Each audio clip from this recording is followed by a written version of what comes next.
DJ करण DJ गाना बनवाई देबो सिंगापुर नेपाल हमरा के छौरी अगुआ बना के जान अगुआ बना हमरा के छौरी अगुआ बना के जान अगुआ बना संजय से मिलवाई देबो डीजे गाना बनवाई देबो हे गए संजय से मिलवाई देबो डीजे गाना बनवाई देबो हमरा के छौरी अगुआ बना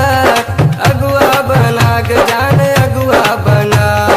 हमरा के छौरी अगुआ बना के जान अगुआ बना संजय से मिलवाई देबो डीजे गाना बनवाई देबो हे गए दिलीप से मिलवाई देबो डीजे गाना बनवाई देबो डीजे करण सिंगापुर नेपाल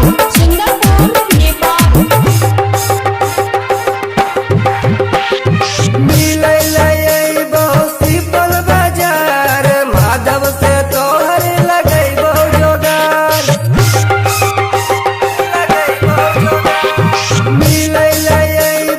सिपल बाजार माधव से तोहर लगैबो जोगार रोहित एहन मिलतो न सैया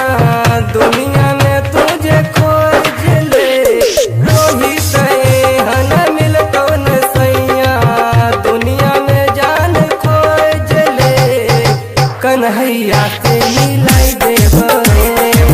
डीजे गाना बनवाई देबो हे गए कन्हैया से मिलाई देबो डीजे गाना बनवाई देबो डीजे करण सिंगापुर नेपाल नया गाना के मिक्सिंग करैबो छौरिया लगने गे बैठ के नया गाना पना में बैठिए छौरिया लगने गे बैठ के डीजे पर तोहर है तो गे चर्चा छौरा सब तोरा ऊपर कर तो गे खर्चा डीजे पर तोहर है तो गे चर्चा छौरा सब तोरा ऊपर कर तो गे खर्चा राजेश से मिलवाई देबो डीजे गाना बना